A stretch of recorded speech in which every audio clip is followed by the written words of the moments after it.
Captain Thomas Reed's hands trembled as he wrestled with the failing controls of his ship, the Star Weaver. Warning lights flashed across the cockpit as the vessel plummeted toward the forbidden world of Kepler, X9. The planet's swirling purple atmosphere seemed to reach up and grab his ship, pulling it down like a hungry predator. "Computer, send emergency beacon," he shouted, fighting against the gravitational forces threatening to tear his ship apart. The response came as a series of unintelligible electronic squeals. His communications were dead. The Star Weaver's hull screamed as it hit the upper atmosphere. Thomas knew the next few minutes would determine whether he lived or died. He'd trained for emergency landings, but never on a restricted planet with unknown atmospheric composition and hostile indigenous life forms. Through the chaos of alarms and failing systems, a thought nagged at him: he'd been here before. The purple skies, the triple moons hanging like pearls in the alien heavens, it all felt hauntingly familiar. But that was impossible. No human had ever set foot on Kepler, X9. The entire system was strictly off-limits by interstellar treaty. The ship broke through the cloud layer, and Thomas caught his first glimpse of the surface, a vast forest of bioluminescent trees, their canopies glowing with an ethereal blue light. He aimed for a clearing, firing his remaining maneuvering thrusters in desperate bursts. The impact came hard and fast. Metal shrieked, and emergency foam deployed around him as the Star Weaver carved a deep trench through the alien soil. When the ship finally stopped moving, Thomas hung limply in his restraints, tasting blood in his mouth. He didn't have time to assess his injuries. The ship's atmosphere sensors were blaring. Toxic gases were seeping in through the damaged hull. Thomas grabbed his emergency suit and helmet, sealing himself inside just as the cabin filled with purplish vapor. The emergency hatch yielded to a solid kick, and Thomas stumbled out into an alien twilight. The air was thick with spores that drifted like glowing snowflakes. He checked his suit's readings. The atmosphere was breathable, barely, but loaded with unknown biological compounds. A series of haunting cries echoed through the forest, sending chills down his spine. He needed shelter, and fast. His emergency beacon was working, but rescue from this restricted world could take days, if it came at all. Thomas gathered what supplies he could salvage from the wreck and set out toward a rocky outcropping in the distance. The forest floor was spongy beneath his boots, and the bioluminescent vegetation cast everything in shifting shadows of blue and green. He found the cave just as the planet's triple moons began to rise. It was deep enough to provide shelter, and a quick scan showed no immediate signs of large life forms. Thomas was about to enter when he heard it, a soft whimper from the darkness within. "Who's there?" he called out, drawing his pulse pistol. The whimper came again, followed by movement in the shadows. "Help me, please." The voice was feminine, with an otherworldly resonance that marked it as definitely not human. "I know you. Thomas Reed." He froze. How did this creature know his name? As his eyes adjusted to the darkness, he saw her, a humanoid figure with iridescent skin that seemed to shimmer with its own inner light. Her features were eerily beautiful, alien yet somehow familiar. She was curled protectively around her midsection, which was visibly swollen. "You don't remember me," she said, her silver eyes reflecting the moonlight. "But I am Zyra, and the child I carry, it is yours, Thomas Reed." The words hit him like a physical blow. "That's impossible," he stammered, but even as he spoke, fragments of memory flickered through his mind. A secret mission, a hidden facility, a connection that defied explanation. A thunderous roar from the forest interrupted his thoughts. Zyra's eyes widened with fear. "They're coming," she whispered. "The hunters. They want our child. We must go, now." Thomas had 1,000 questions, but survival came first. He helped Zyra to her feet, noticing how she winced in pain. Whatever was hunting them would have to wait. Right now, he had a wounded alien woman to protect, one who claimed to be carrying his child. As they moved deeper into the cave system, Thomas couldn't shake the feeling that his crash landing was no accident. Something had drawn him here, to this exact spot, to this impossible reunion. And somewhere in his missing memories lay the key to understanding why. The deeper they ventured into the cave system, the more Thomas's head throbbed with half-formed memories. Each time he looked at Zyra, images flashed through his mind, sterile laboratories, hushed conversations, and the feeling of her hand in his. But the memories were fragmented, like pieces of a shattered mirror. 6 months ago, Zyra said as they rested in a chamber illuminated by phosphorescent crystals. You were part of a classified research team, studying our species' biological compatibility with humans. She placed a hand on her swollen abdomen. But it was more than research for us. Thomas pressed his fingers to his temples, trying to force the memories into focus. Why can't I remember? And how is this even possible? The gestation period. My species carries children for only 3 lunar cycles, Zyra explained, her iridescent skin pulsing with gentle light. But this child is different. Half human, half Kalari.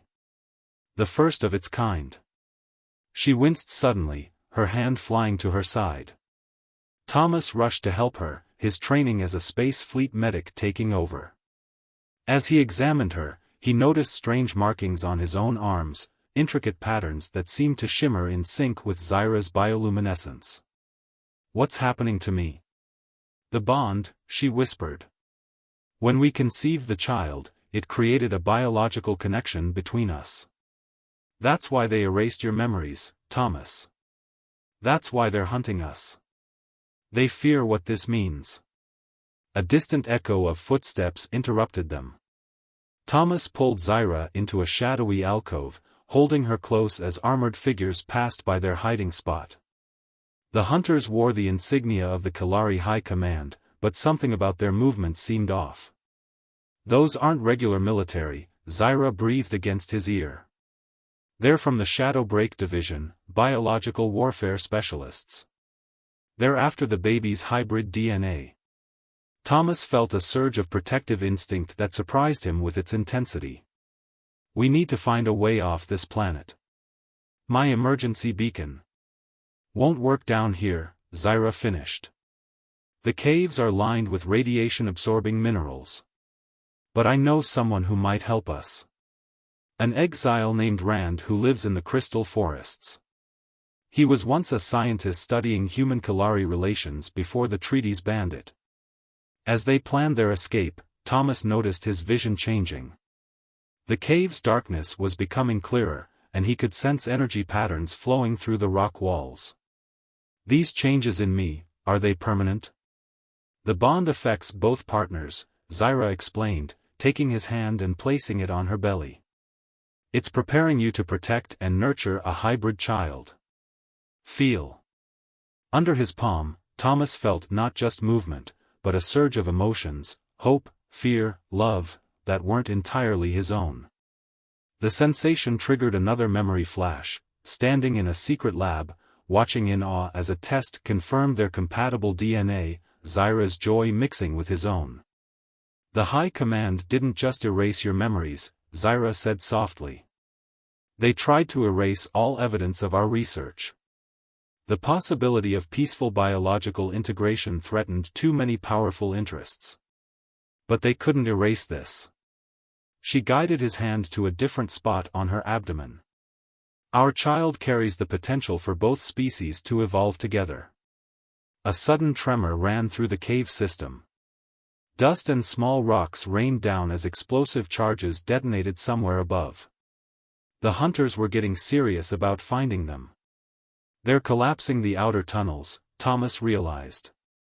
Trying to force us deeper in or crush us outright. Zyra's face hardened with determination. There's another way out through the lower caverns, but it leads through the territory of the cave prowlers, predators that even the hunters fear. With your changing biology, we might have a chance to survive the journey. Thomas helped her to her feet, noting how his newly enhanced senses automatically compensated for the uneven ground. You know they'll never stop hunting us. This child, it changes everything they've built their power on. Yes, Zyra agreed, her silver eyes glowing with fierce pride. Our baby is living proof that their laws against genetic mixing are based on lies. That's why we have to survive, Thomas. Not just for us, but for both our species. Another explosion rocked the caves. As they hurried toward the lower levels, Thomas felt his recovered memories crystallizing into certainty. He had chosen this path once before, chosen love over duty, chosen hope over fear. Now he was choosing it again, this time with his eyes fully open. The sound of inhuman shrieks echoed up from the darkness below. The cave prowlers were awakening. But as Thomas led Zyra toward the danger, he felt no fear. Whatever waited in the shadows, they would face it together, a family forged in stardust and defiance, carrying the future within them. The cave prowlers' territory was a maze of twisted passages and bottomless chasms, illuminated only by patches of bioluminescent fungi. Thomas's enhanced vision revealed the predators lurking in the shadows, sleek, six-limbed creatures with razor-sharp crystalline growths along their spines. But something strange was happening. The beasts watched them pass without attacking. They sensed the changes in you, Zyra whispered, one hand protectively cradling her swollen abdomen. Your biology is becoming more like theirs, like ours. She stumbled suddenly, catching herself against the cave wall. Thomas steadied her, feeling waves of discomfort through their bond. The baby? Growing faster now. The stress is accelerating the process. Zyra's iridescent skin flickered with pulses of light that matched the child's movements. We need to reach the surface before, she broke off with a gasp of pain. A high-pitched whine filled the air, and the cave prowlers scattered.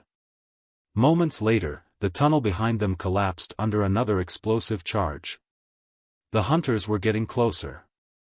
This way, Thomas urged, guiding them through a narrow fissure he sensed rather than saw. His transformed biology was revealing hidden paths, ancient routes carved by generations of cave prowlers. As they emerged into a vast underground chamber, they found they weren't alone. A group of Kalari outcasts had made their home here, their bioluminescence dimmed to near darkness. Their leader, a scarred warrior named Vex, stepped forward. The prophecy walks among us, he announced in their musical language, which Thomas found he could now understand. Prophecy? Thomas asked, but before anyone could answer, security drones buzzed into the chamber. The outcasts moved with practiced efficiency, disappearing into hidden alcoves. But one of them, a young female named Lyria, grabbed Thomas's arm. The child you carry, she said to Zyra, is the first of the star-blessed. The ones who will bridge the void between our kinds. The High Command has hidden the truth for centuries, that our species were meant to merge, to evolve together. More drones flooded the chamber. Vex tossed Thomas an ancient Kalari weapon, a crystalline blade that hummed in response to his touch. Go. We'll hold them here. Find the Temple of Convergence in the crystal forests. The answers you seek are there. The battle erupted around them. Thomas slashed through drones while Zyra used her weakening energy to create protective barriers of light. The outcasts fought with desperate courage, buying them time to escape through a hidden tunnel.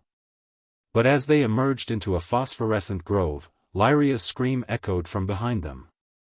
She'd followed to help, only to be struck by a hunter's particle beam. As she fell, she pressed something into Zyra's hand, an ancient data crystal. The proof, Lyria gasped. The original research. Your child, not the first attempt, but the first success. Others tried, died protecting the truth. Her light faded as she spoke her final words, the temple will show the way. They ran through the crystal forest, their path lit by curtains of auroral light dancing overhead. But Zyra was weakening with each step. The baby's accelerated growth was draining her energy faster than she could replenish it. Thomas, she panted, if they take me, you must reach the temple. The data crystal explains everything. Why they feared us, why they made you forget. No one's taking you, Thomas growled, his transformed biology lending him strength as he helped her through the alien landscape. We started this together. We'll finish it together. A massive explosion lit up the night behind them. The hunters had breached the outcast's sanctuary. Thomas felt the deaths of their allies like physical blows through his enhanced senses. They reached a cliff edge overlooking a valley filled with massive crystal spires. In the center, a structure rose like a frozen flame, the Temple of Convergence. But between them and their destination, an army of hunter drones filled the sky. There's no way through, Zyra whispered, her light flickering dangerously dim. Thomas felt the child's presence in his mind, stronger than ever. In that moment, he understood what he had to do. His body was changing not just to protect them, but to become something entirely new. He pulled Zyra close, feeling the power building within him. "Do you trust me?" he asked. "Always," she replied. As the hunters closed in from all sides, Thomas embraced the final stage of his transformation. His skin began to crystallize, taking on the properties of the living crystal around them. He had one chance to get this right, to use his new biology to save everything he loved. The hunters would never expect their prey to jump. Their fall through the crystalline valley became a controlled glide as Thomas's transformed body resonated with the mineral structures around them. His crystallized skin refracted the auroral light, creating a dazzling display that confused the hunters' targeting systems. They landed in a hidden grotto at the base of the Temple of Convergence, where ancient symbols carved into the walls began to glow in response to their presence. But Zyra collapsed as soon as they touched down, her bioluminescence barely flickering. "The baby," she gasped. "It's time." Thomas cradled her as the data crystal Lyria had given them pulsed with urgent light. When he touched it, the crystal projected its contents into his mind, and the full truth of his mission finally unfurled in his restored memories. He hadn't been sent to study the Kalari, he'd been part of a secret human faction working to prevent an imminent war. Both species were dying, their genetic codes degrading from centuries of space radiation. The solution was merger, not separation, but powerful forces on both sides preferred conflict to cooperation. "I remember now," he whispered to Zyra. "I volunteered for the genetic modification. We knew our child might be the key to saving both species. But someone betrayed us to the High Command." Zyra screamed as another contraction hit her. The baby's energy signature was becoming visible even to normal sight, creating ripples of light that spread through the temple's crystalline walls. The hunters would be drawn to it like moths to flame. A new voice echoed through the chamber. "Welcome home, brother." From the shadows emerged Commander Relix, Thomas's own brother, now wearing the insignia of Earth's Black Operations Division. "Did you really think we wouldn't have our own agents in the High Command? That we wouldn't know about your little experiment in unauthorized evolution?" Thomas's crystalline form hummed with defensive energy. "You're the one who erased my memories. Your own brother." "To protect you," Relix insisted. "This hybrid abomination will destroy everything we've built. Humanity must remain pure to remain strong." "You're wrong," Thomas said, memories of centuries of classified research flooding his mind. "We were never pure. Humanity's greatest strength was always its ability to change, to adapt, to merge with new possibilities. The Kalari are the same, that's why our species are compatible in the first place." Zyra cried out again, and the temple's crystals resonated in harmony with her pain. The baby was coming, and with it, a power neither side had anticipated. "Stand down, brother," Relix commanded, raising a quantum disruptor. "The hybrid dies here." But Thomas wasn't the only one who'd planned for this moment. The temple walls suddenly came alive with light as hidden Kalari emerged from the crystal matrices, the true rebels, led by none other than the believed dead former High Commander Ven, Zyra's father. "The time of separation is over," Ven announced. The prophecy speaks not of destruction, but of salvation through union. Relix fired, but his weapon's energy was absorbed by the living crystal that had once been his brother's flesh. Thomas felt the baby's consciousness merge with his own, understanding at last the true scope of their transformation. "Look!" Zyra commanded, her voice strong despite her pain. Above them, the temple's peak had opened to the stars, and the auroral lights were taking shape, images of past attempts at human Kalari hybridization, centuries of hope and sacrifice leading to this moment.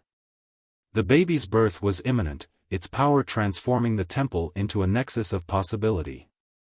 Thomas stood between his brother's hatred and his new family's future, his crystalline form channeling energy from both worlds. The choice was never about purity, he told Relix. It was about courage. The courage to become something new. Relix's finger tightened on the trigger just as Zyra's final cry echoed through the temple. Light exploded from her body, and the child's first breath changed everything. The temple's crystals amplified its hybrid energy signature, broadcasting a wave of transformation across the planet. In that blinding moment, Thomas saw the truth that both sides had feared: change was not a choice but an inevitability. The only choice was whether to embrace it with hope or fight it with fear. As the light faded, he heard his brother's weapon clatter to the ground. Relix stood transfixed, watching as his own skin began to crystallize, the wave of change affecting everyone it touched. The temple had become a crucible of evolution, and their child was its catalyst. "What have you done?" Relix whispered, staring at his transforming hands. Thomas turned to Zyra and their newborn child, whose skin shimmered with both crystalline facets and bioluminescent light. "We've done what both our species were always meant to do," he answered. "We've grown beyond our limitations." But even as he spoke, alarms blared throughout the temple. The High Command's main fleet had arrived in orbit, and with them, Earth's own warships. The real battle for their future was about to begin. The newborn's cry echoed through the Temple of Convergence, a sound that carried both human voice and Kalari harmonics. In Thomas's arms, the child glowed with unprecedented power, its hybrid nature manifesting as swirling patterns of crystalline light beneath its skin. Zyra touched their baby's cheek with trembling fingers, her own bioluminescence strengthening in response to their child's energy. "Her name is Aurora," Zyra whispered, "for she brings the dawn of a new age." Above them, through the temple's open apex, the combined fleets of Earth and the High Command filled the sky with ominous light. Transmission signals flooded in from both sides, demanding immediate surrender and the termination of the biological contamination. But something unexpected was happening. The transformation wave triggered by Aurora's birth hadn't stopped at the temple walls. It spread across the planet's surface in an ever-expanding circle, affecting everyone it touched. The crystal forests resonated with new life, and even the orbital ships reported strange changes in their crews. Relix, still struggling with his own transformation, stared at his niece in wonder. "The hybridization, it's not just physical, is it? Every mind touched by the wave, we're changing inside too.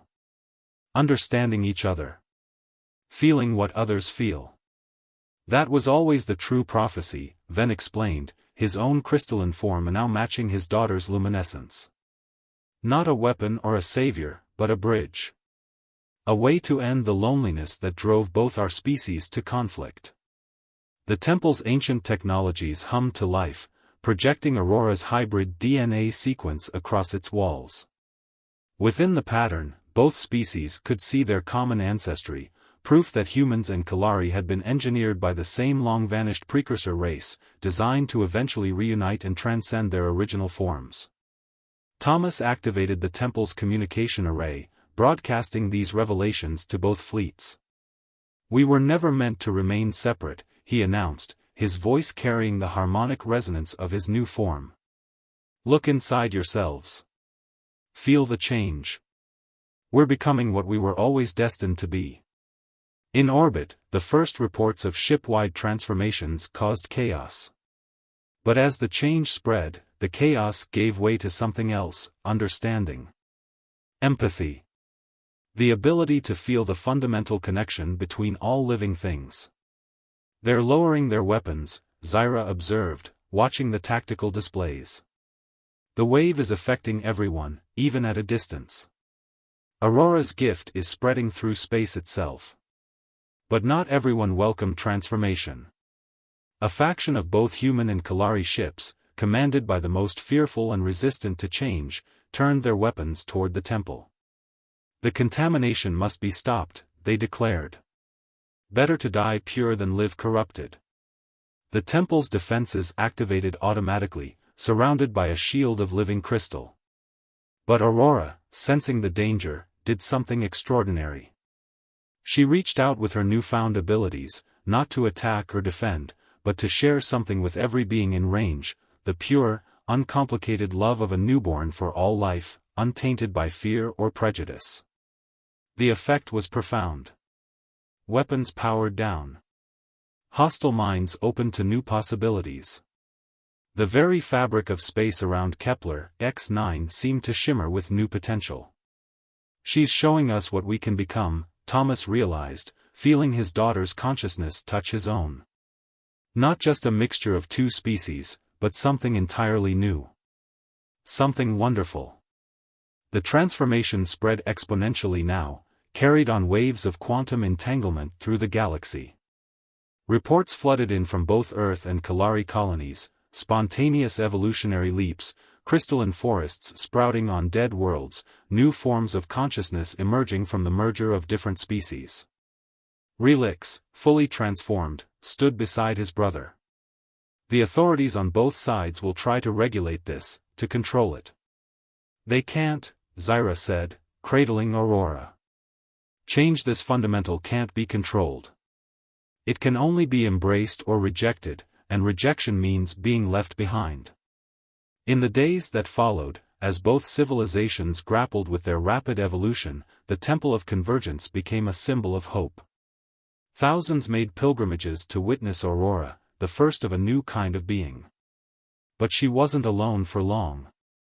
Across both species, new hybrid children were being born, each carrying the potential for further transformation. Thomas and Zyra established a new community around the temple, a place where humans and Kalari could come to understand their changing nature. The crystal forests expanded, terraforming Kepler X9 into a paradise where both species could thrive together.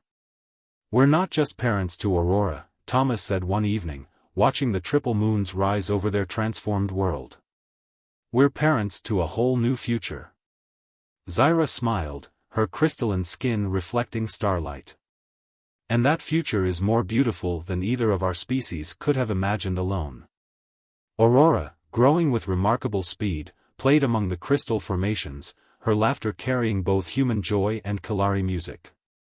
Around her, the forest pulsed with responsive light, as if the entire planet was celebrating with their child, the living embodiment of change, hope, and the power of love to transform worlds.